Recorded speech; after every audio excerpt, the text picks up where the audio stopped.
Ya, Assalamualaikum warahmatullahi wabarakatuh. Saya Arif Setianto dari Universitas Amikom Yogyakarta. Kita hari ini akan bicara tentang analisa kelemahan dari sistem. Uh,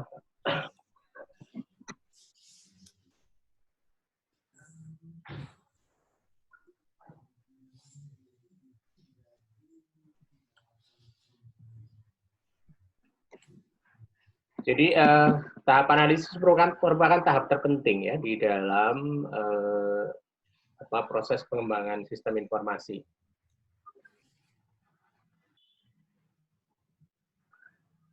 Nah, gagal di tahap ini maka akan menimbulkan kegagalan total ya pada sistem informasi yang dikembangkan.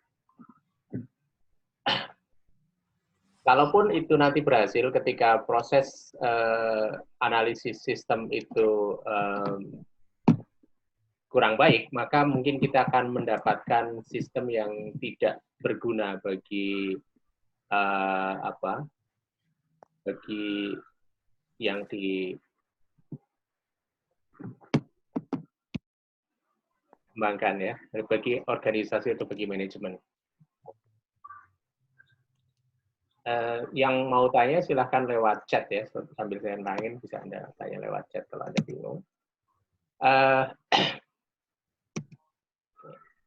Ada beberapa pertanyaan kunci yang harus dijawab di tahap ini. Pertanyaan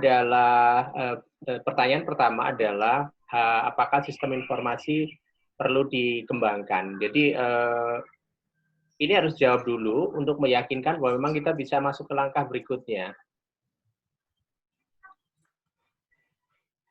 Yang kedua, sistem seperti apa yang akan dikembangkan?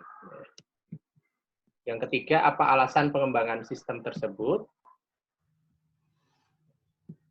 Nah, alasannya ada 3 ya, di kelas dulu sudah pernah saya sampaikan ya. Yang pertama adalah sistem informasi itu dibutuhkan atau dirasa perlu karena ada masalah yang tidak selesai dengan sistem sekarang. Misal, ketika kita mengelola perguruan tinggi misalnya, perguruan tinggi itu ketika siswanya jumlahnya 200, untuk proses pengambilan KRS bisa dilakukan secara manual, pakai kertas, terus mahasiswanya datang ke dosen, lalu dosennya tanda tangan setuju. Tetapi ketika jumlah mahasiswa yang sudah meningkat menjadi katakanlah 3.000 begitu ya, maka ketika proses pengambilan KRS ini dilakukan menggunakan kertas dan ditandatangani dosen, proses ini akan menjadi lama sekali. Atau kemudian kita menghadapi masalah bahwa proses pengisian rencana studi itu menjadi sangat lama. Ya. Yang tadinya bisa selesai 1 minggu untuk melayani 300 orang, ketika 3.000 itu butuh 10 minggu. Ketika 10 minggu yang dibutuhkan, kita mengatakan bahwa throughput dari sistem pengisian KRS adalah 10 minggu. Jadi waktu yang dibutuhkan untuk menyelesaikan semua pekerjaan pengisian KRS adalah 10 minggu. Kalau itu yang terjadi, berarti kita punya masalah dengan kinerja daripada sistem kita. Jadi ada masalah, ya. Ada masalah, pekerjaannya tidak selesai. Atau yang kedua, ketika kita ingin menggarap peluang baru, misal kasus toko batik kita kemarin. Di toko batik kita kemarin, awalnya ketika kita punya tokonya tidak online, kita mungkin bisa melayani pelanggan batik kita itu dalam kotak saja ya. Jadi orang yang datang ke Jogja, kemudian beli batik bisa dilayani toko kita. Tapi bisa nggak kita melayani pelanggan batik yang katakanlah ada di Sulawesi misalnya? Sing suwi banget wi. Kan ke aku. Bisa nggak? Ini kok sak ndelok sing. Mut simut. Nggak bisa ya. Kenapa nggak bisa?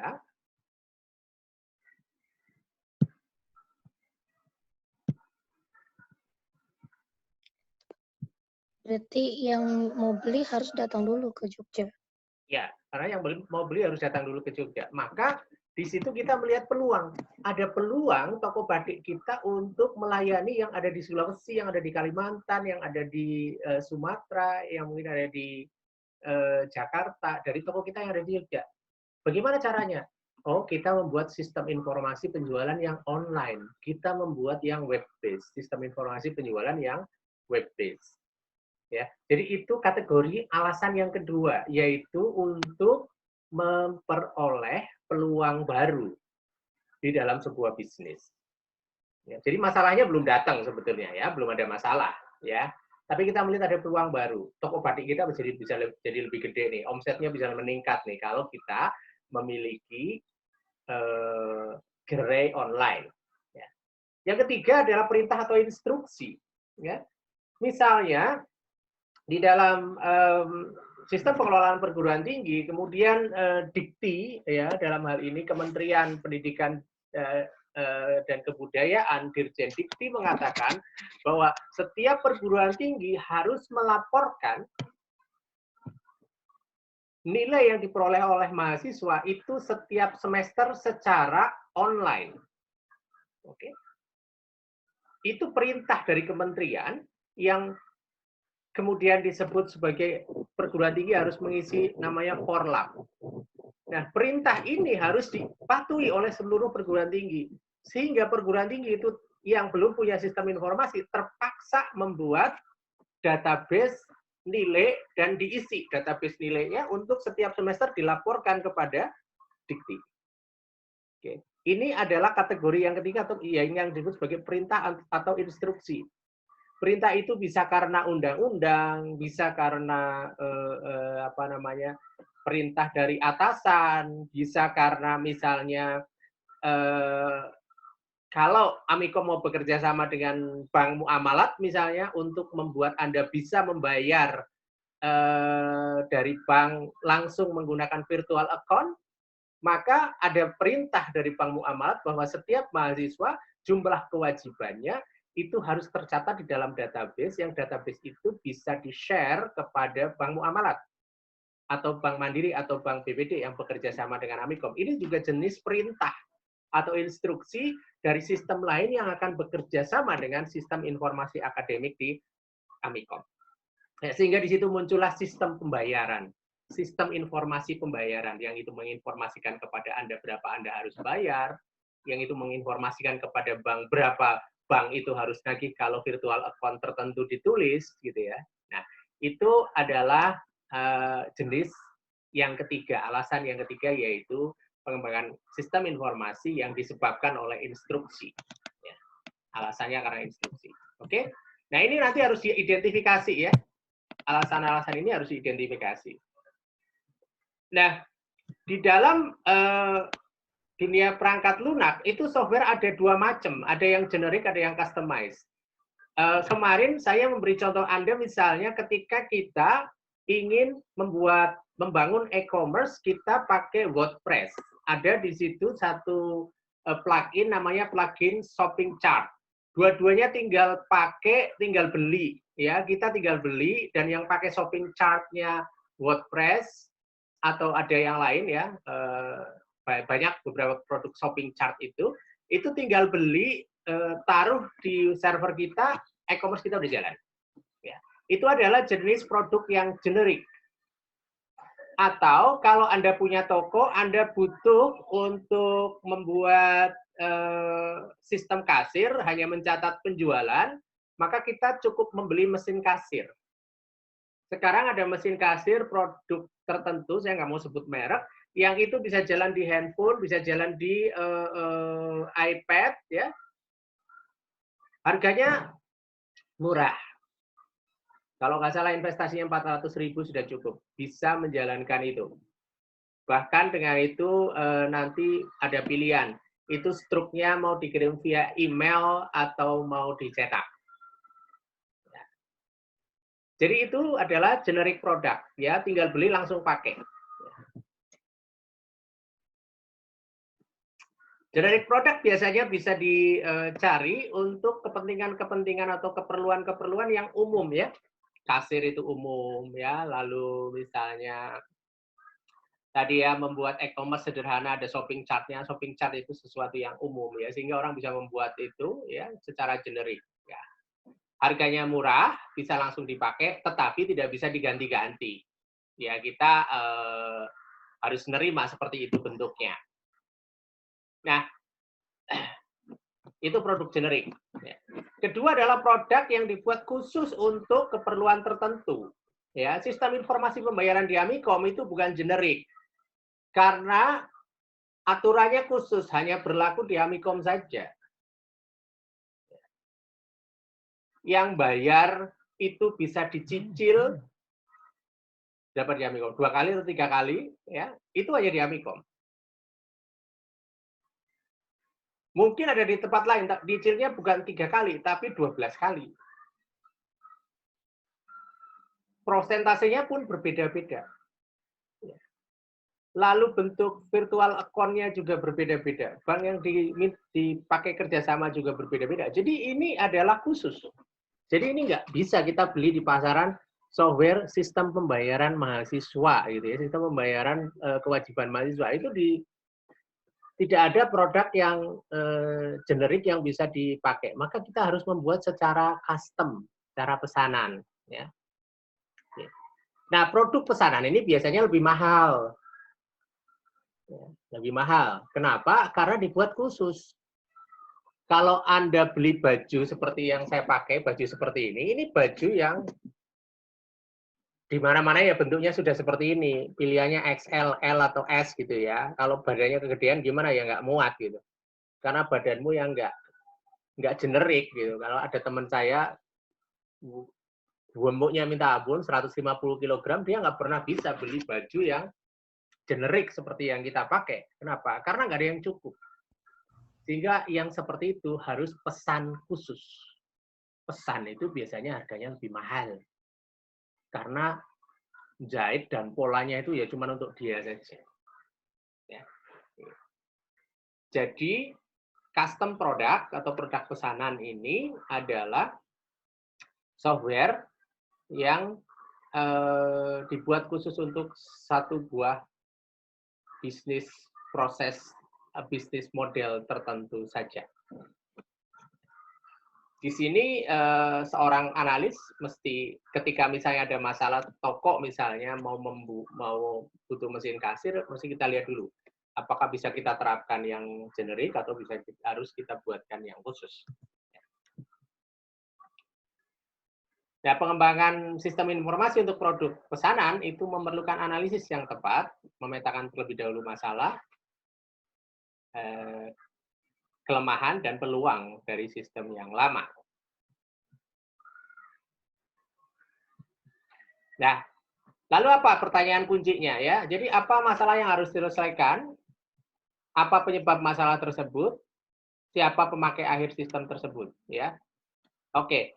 Ini adalah untuk sebuah sistem informasi yang motivasinya adalah adanya masalah. Ya, kalau misalnya sebuah sistem informasi yang motivasinya adalah peluang, maka kata masalah kita ganti dengan peluang ya. Apa peluang yang harus ditangkap oleh sistem informasi baru? Apa yang menyebabkan peluang itu dapat diperoleh? Dan siapa pemakai akhir sistem informasi ya? Pertanyaan ketiga menjadi sama saja ya. Saya tambahin satu slide untuk yang ini.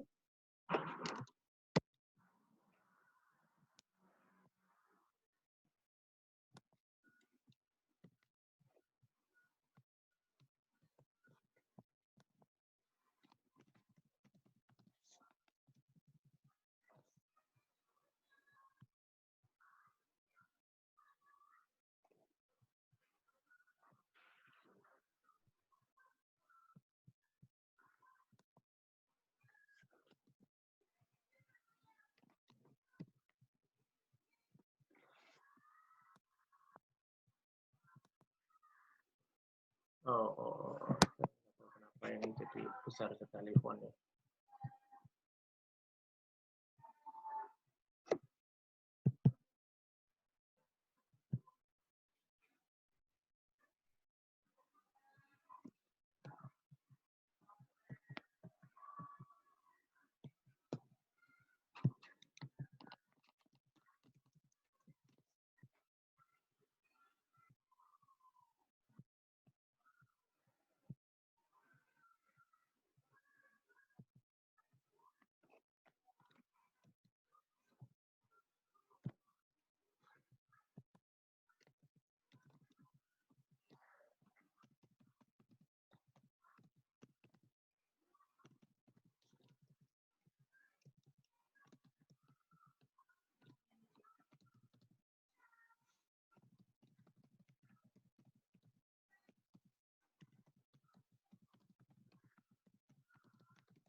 Ya, jadi di sini ada pertanyaan kunci untuk kalau yang motivasinya adalah peluang, ya. Nah, kalau yang motivasinya adalah perintah ya sama, apa perintahnya kira-kira gitu ya. Jadi nggak perlu pertanyaan kunci. Kalau perintah udah jelas apa saja sih spesifikasi yang diharuskan oleh perintah itu. Oke. Nah, lalu analisis. Ya. Jadi analisisnya ini bukan analisis kelemahan dan peluang ya.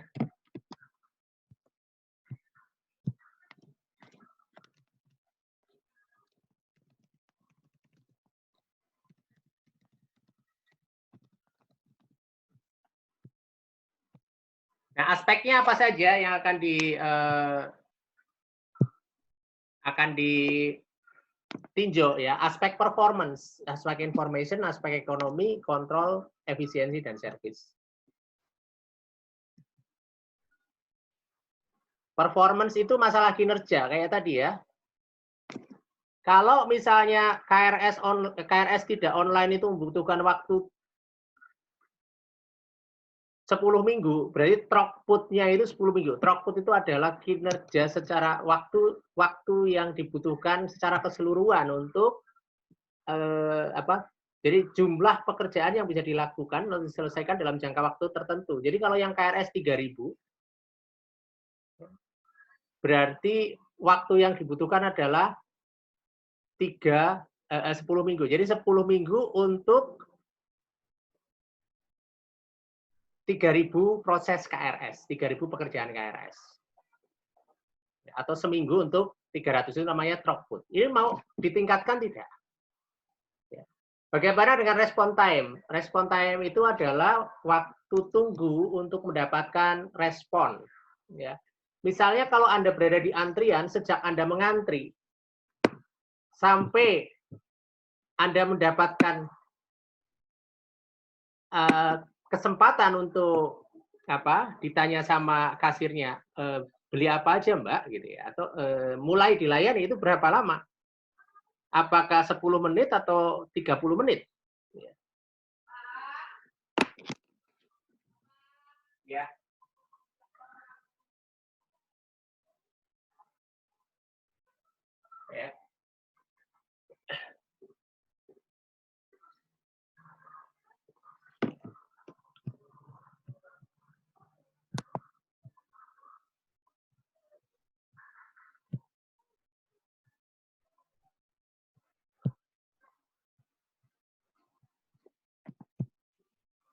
Oke, saya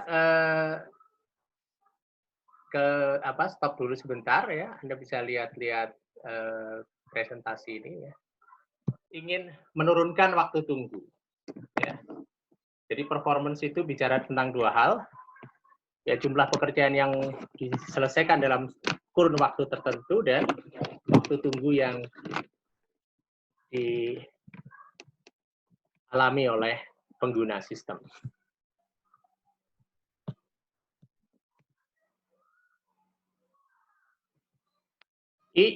Informasi ya, ada 3 kualitas informasi, yaitu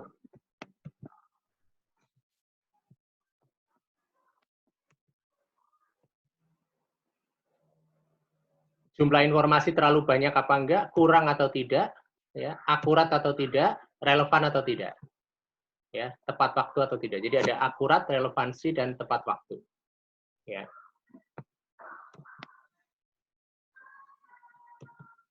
Jadi faktor E, ya. Apakah biayanya bisa dipangkas? Apakah ada pasar baru yang bisa dieksplorasi? Ya. Apakah jumlah ya order bisa ditingkatkan? Ini adalah ekonomi ya.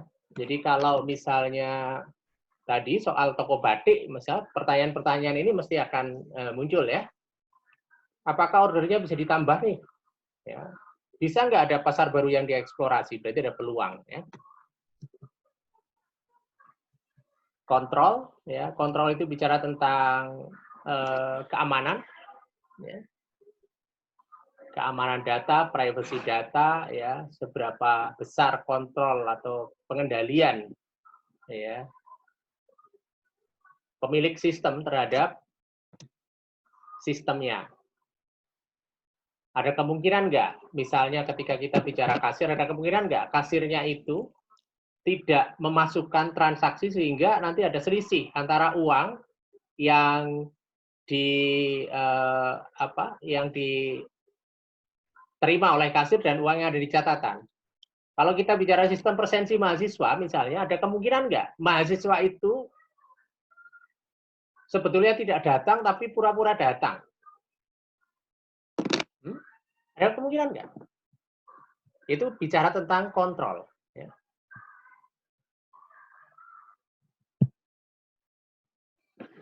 Ketika semakin tinggi, ya, maka kontrolnya semakin rendah. Berarti harus ada peningkatan kontrol ini.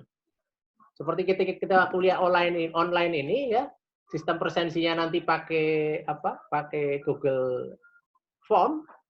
Ada nggak di antara teman Anda yang nggak datang, tapi ngisi Google Form? Ada. Ya. Bagaimana cara meningkatkan kontrolnya, misalnya, ya? Oke, kemarin saya tingkatkan kontrolnya. Bagaimana sistem presensinya? Ya sudah, sistem presensinya ada bilang datang, saya tambahin ada pertanyaan. Kalau yang nggak ngikutin kan nanti ditanya nggak tahu. Itu kira-kira. Jadi cara meningkatkan kontrol. Ya. Atau di kelas lain, ya, pada saat akhir kuliah, tolong dong semuanya tunjukin videonya senyum, gitu ya. Nah, nanti yang senyum saya hitung, yang di presensi saya hitung, yang nggak senyum tidak kita hitung datang, gitu ya. Misalnya begitu. Ya. Jadi itu adalah kontrol, ya. Lalu efisiensi itu bicara tentang berapa banyak, ya, untuk menghasilkan output sebanyak-banyaknya dengan input yang sekecil mungkin. Itu maksudnya.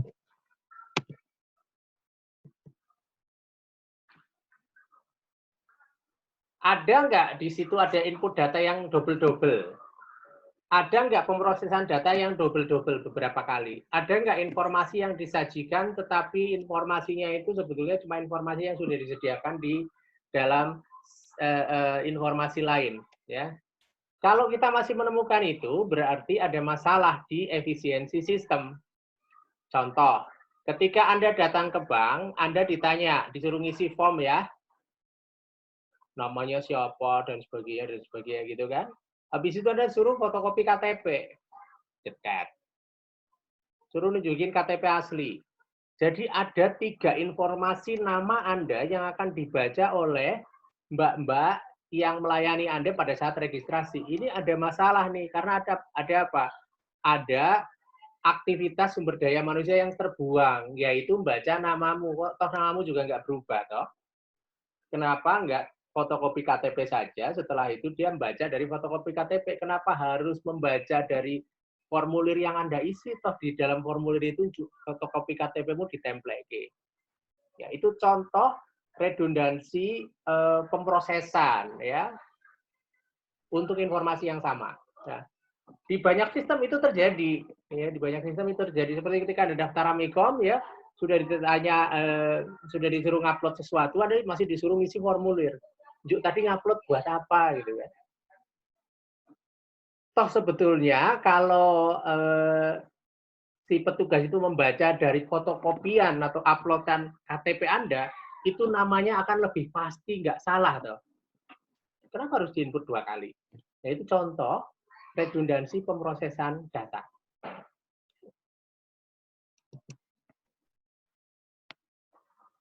Service, ya. Jadi ada peningkatan pelayanan baik bagi manajemen, user maupun. Jadi ada dia puas nggak sih dengan service yang diberikan? Ada nggak sih service atau layanan yang sebetulnya diinginkan tapi belum ada di dalam sistem? Misalnya, kalau Anda datang ke perpustakaan, kemudian Anda mencari buku, ya, di satu perpustakaan Anda harus datang ke setiap rak, kemudian melakukan pencarian, jadi dibaca satu-satu. Jadi di sini ada satu service, yaitu service pencarian yang belum ada. Atau servis pencariannya itu masih performanya lambat karena servisnya ya tidak disediakan.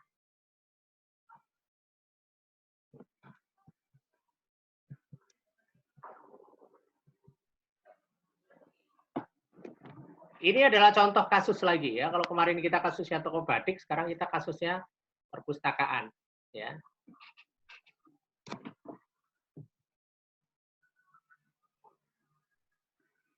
Di perpustakaan dengan di perpustakaan Amikom misalnya, mereka mengeluh bahwa jumlah buku sangat banyak, perlu katalog yang mudah dibaca, ya, untuk memudahkan servis tadi ya, servis pencarian misalnya, maupun ngitung koleksi. Mahasiswa ngeluh karena lamanya antrian, berarti ada masalah apa di sini lamanya antrian?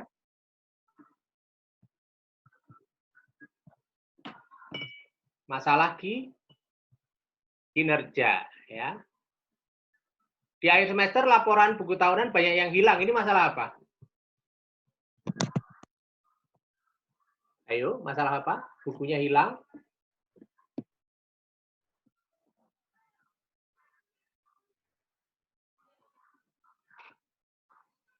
Masalah kontrol, ya.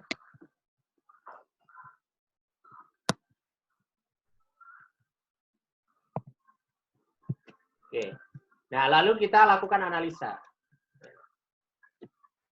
Solusinya bagaimana? Ya, solusinya kita coba membuat struktur organisasi dan job desk. Jadi kalau kita kemarin bicara stakeholder, sistem informasi ada macam-macam, ini ada stakeholder, sistem, ya, atau organisasi atau struktur organisasi itu orang-orang yang ada di dalam sebuah sistem dan apa saja pekerjaan dia.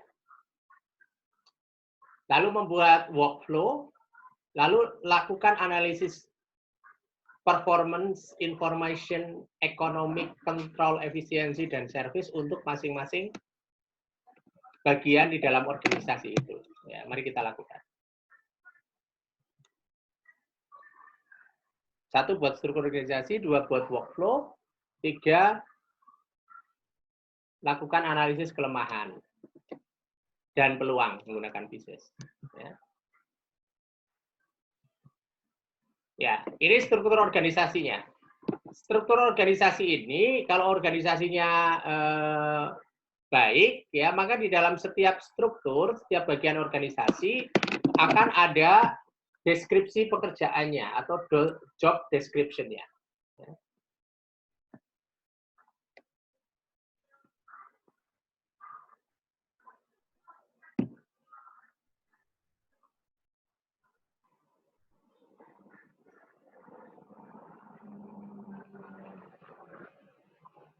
Misalnya di perpustakaan ada 4 bagian. Bagian transaksi buku, bagian entry, bagian administrasi, dan bagian pengadaan.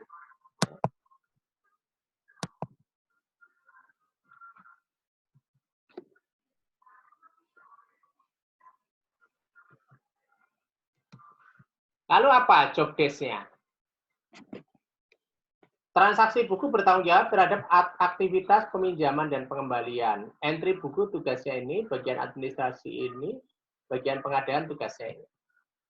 Jadi masing-masing punya tugas, punya job desk. Jadi job desk itu, ya, kita lihat yang bagian administrasi itu bertugas untuk aktivitas administratif, termasuk pendaftaran anggota baru. Jadi pendaftaran itu ada di aktivitasnya departemen apa saja, ya.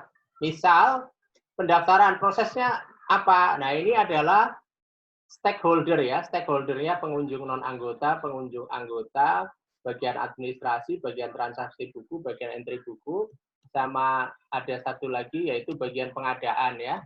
Ini harusnya ada di sebelah kanannya karena nggak cukup jadi nggak kelihatan. Di sebelah kanannya ini ada bagian pengadaan buku. Ya. Lalu untuk aktivitas pendaftaran apa saja yang akan dikerjakan, gitu kan? Oke, siapa dulu yang bergerak? Di sini adalah anggota yang bukan pengunjung yang bukan anggota datang dulu. Lalu ngapain? Ngisi formulir. Formulirnya diberikan kepada siapa? Apakah diberikan kepada pengunjung lainnya anggota? Oh enggak, diberikan kepada administrasi. Lalu administrasi mencatat kebutuhan anggota, lalu membuatkan kartu anggota. Kartu anggotanya diserahkan lagi kepada pengunjung non-anggota. Selesai satu proses pendaftaran. Itu kita sebut sebagai workflow. Oke? Nah, workflow ini nanti dibuat untuk semua aktivitas, ya, semua proses, ya, yang menjadi kewajiban dari setiap unit organisasi yang ada di dalam struktur tadi.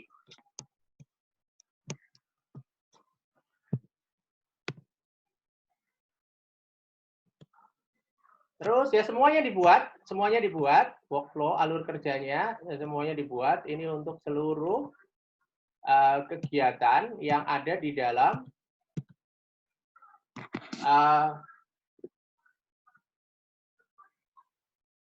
organisasi, dalam hal ini perpustakaan. Lalu kita lakukan analisa PISES. Analisa pertama adalah analisa P, analisa performance. Performance terhadap apa? Terhadap bagian yang ada atau terhadap struktur organisasi yang ada. Ya.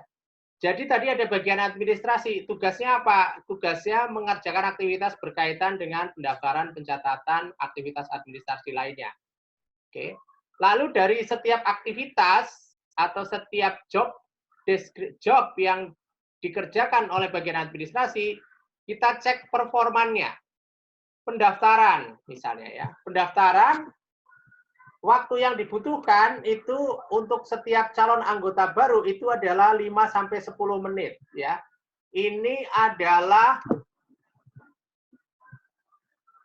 kalau dalam 1 jam berarti kita atau bagian administrasi throughput-nya, jadi waktunya 1 jam, throughput-nya adalah 6 anggota per jam. Jadi 6 anggota per jam. Atau kalau dia bekerja 8 jam per hari berarti 6 kali 8. 6 kali 8 itu oke. 48. Jadi dalam sehari itu 48 pendaftaran per hari. Bayangin, throughput-nya 48 pendaftaran per hari. Performanya bagian administrasi. Kira-kira puas nggak kita dengan itu? Are you happy with that? Atau ini kita anggap masalah? Berapa sih anggota perpustakaan baru dalam setahun? Di Amikom? 3.000. Bagian pendaftaran throughput-nya 50 per hari. Jadi 3.000 anggota baru itu harus dilayani dalam waktu 30 kali 2. 60 hari hanya proses mendaftar di perpustakaan. Perpustakaan baru selesai. Jadi dalam 1 tahun itu kira-kira 2,5 bulan baru selesai melayani pendaftaran perpus. Kita senang? Nggak senang, kita nggak happy. Karena kita nggak happy, kita harus menganggap ini sebagai masalah. Lalu apa peluang solusinya? Apa alternatif solusi untuk masalah performa di bagian administrasi pada proses pertama, yaitu proses pendaftaran? Apa? Ya, ada 2 yang ditawarkan. 1, dibuatkan sistem pendaftaran pakai komputer di perpustakaan. Yang kedua, dibuatkan sistem pendaftaran online. Oke. Itu 2 calon solusi, 2 peluang solusi. Untuk apa? Untuk menyelesaikan persoalan performance yang rendah, dalam hal ini throughput yang rendah. Oke. Lalu kita geser lagi ke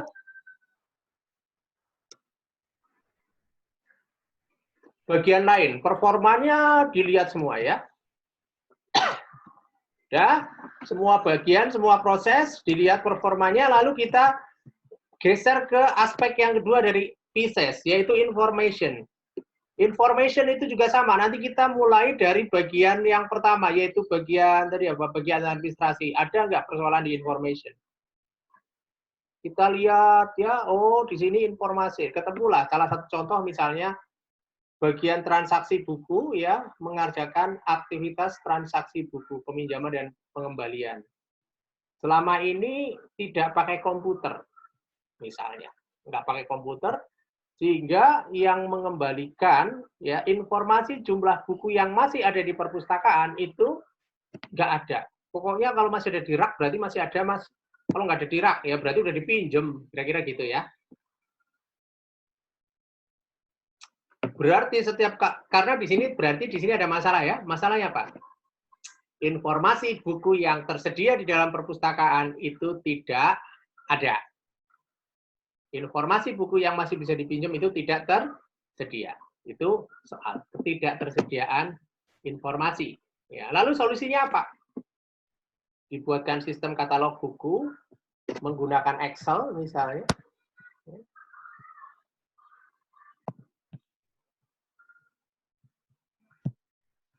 Menggunakan Excel saja misalnya. Atau yang kedua, dibuatkan sistem informasi dengan fasilitas pencarian buku. Atau yang ketiga, dibuatkan aplikasi mobile sehingga pengunjung bisa melakukan pencarian buku secara otomatis. Nah, ini adalah alternatif solusi. Ya.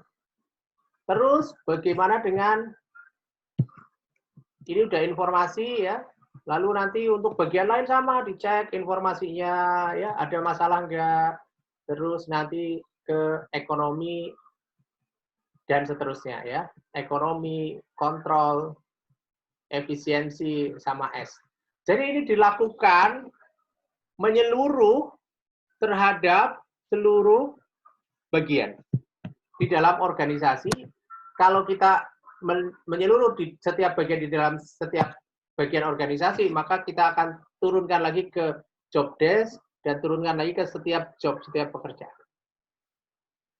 Semua akan mendapatkan hasil peluang solusi, ya alternatif solusi, alternatif A, alternatif B, alternatif C. Ya, tidak harus satu alternatif solusi, bisa lebih dari satu. Oke.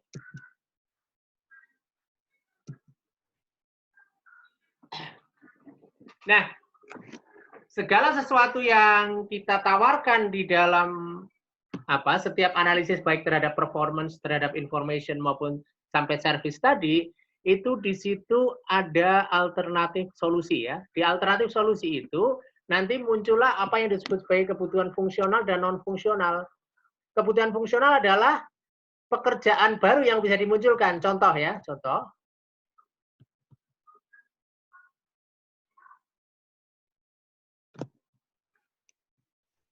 Tadi kita kasih contoh.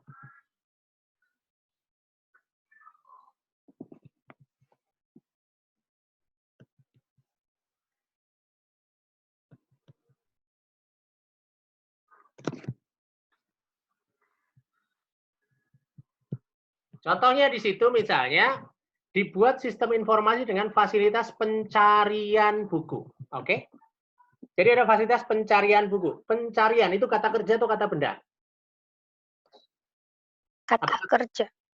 Kata kerja. Berarti kita mendapatkan satu fungsional requirement atau kebutuhan fungsional yaitu pencarian buku. Artinya kita mengusulkan di dalam sistem informasi yang akan kita bangun itu ada fitur atau fasilitas atau kemampuan dari sistem untuk melakukan pekerjaan pencarian buku. Ya, ini kita sebut sebagai contoh requirement atau kebutuhan fungsional. Ya. Oke. Kalau misalnya di sini ditambahi, dibuat aplikasi mobil sehingga memungkinkan pengunjung untuk melakukan pencarian dan booking buku dari luar perpustakaan dengan mudah. Ya, saya tambahi di sini dengan mudah. Yang mana?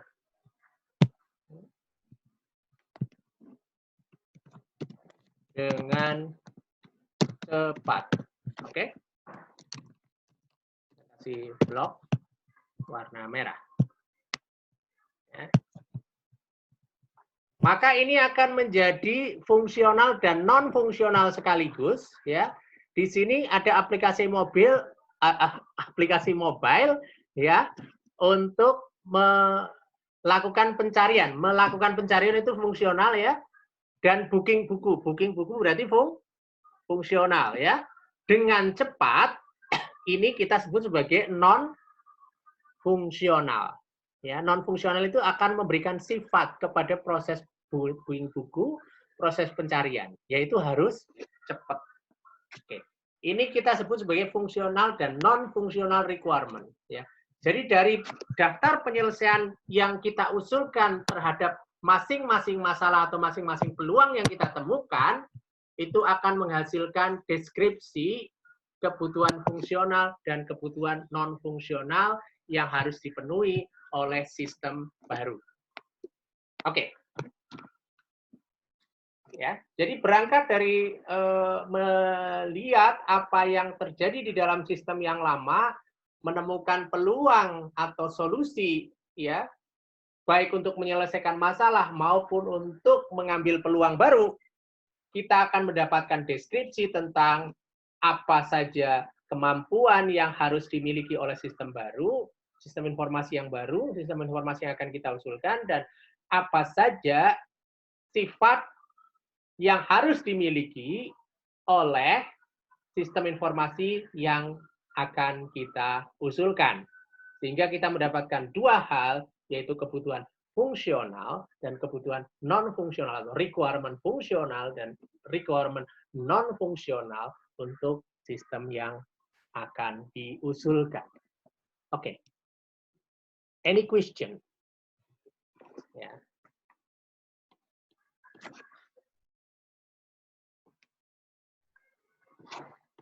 Kalau nggak ada pertanyaan, berarti sudah